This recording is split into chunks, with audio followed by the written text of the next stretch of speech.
Today, I will discuss human growth and development across the lifespan, methods used to access growth and maturation, limitations to exercise at different life stages, and how physical activity influences healthy development. The presentation draws primarily from Molina, Burkhardt, and Bartol's growth, maturation, and physical activity.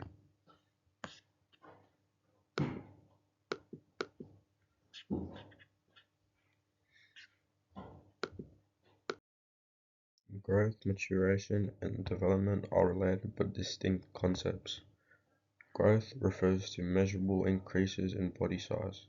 Maturation refers to progress toward a mature biological state, while development describes functional changes occurring throughout life.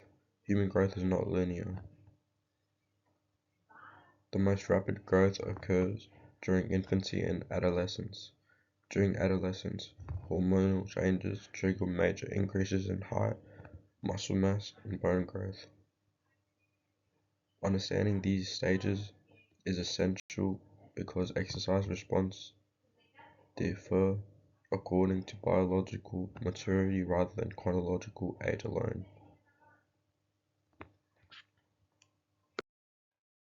Anthropometric measurements are commonly used to monitor growth and development. Height and weight remain the same.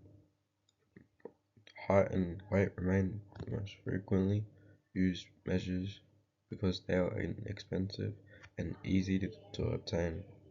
Body mass index provides a simple assessment of weight relative to height. Skin fold thickness measurements estimate body fat levels, whilst weight circumference can provide insight into body fat distribution. Growth charts allow comparison with population standards and are commonly used in pediatric settings. While anthropometric measures access growth maturation requires different techniques. Skeletal age assessment is considered one of the most valid indicators because it directly evaluates bone development. However, it requires radiography and specialist interpretation. Tanner stages access pubertal development but may be limited by privacy concerns and observer subjectivity. Peak height velocity provides a practical way of estimating maturity status but lacks the precision of skeletal age assessment.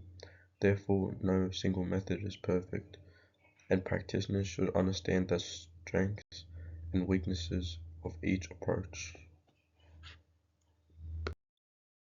Exercise participation in children and adolescents is influenced by several physiological limitations. The nervous system is still developing, affecting coordination and movement efficiency. Open growth plates within bones increase vulnerability to injury if training loads are excessive. Cardiovascular systems are smaller and less developed in adults, limiting absolute exercise capacity. Hormonal differences during puberty also influence strength development and training responses. Consequently, exercise programs should be developmentally appropriate rather than simply scaled down versions of adult programs. During adulthood, physical capabilities typically reach their peak. However, aging progressively affects all major physiological systems. Older adults experience reductions in maximal heart rate, aerobic fitness, and muscular strength. Aging also contributes to sarcopenia, the gradual loss of muscle mass and decreases in bone density. Neural changes may reduce balance and reaction times. These changes do not prevent exercise participation but require modifications to training intensity, volume, and recovery. Physical activity is a key contributor to healthy growth and development.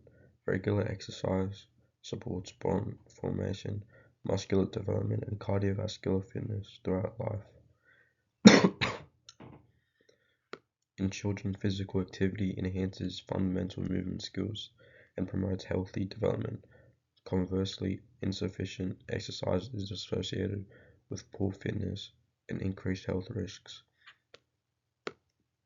Excessive training can also be problematic, particularly among young athletes, where repetitive loading may increase the likelihood of overuse injuries.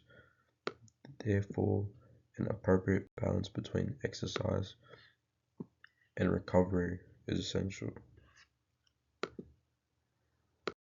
In conclusion, growth, maturation, and development influence physical performance throughout life.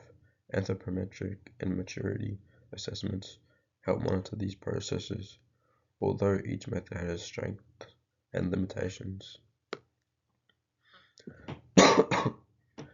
Exercise capacity evolves across the lifespan due to neural, skeletal, hormonal, and cardiovascular changes. Importantly, regular physical activity supports health development, whereas inactivity and excessive training may lead to adverse outcomes. Understanding these principles allows practitioners to prescribe safe and effective exercises at all ages.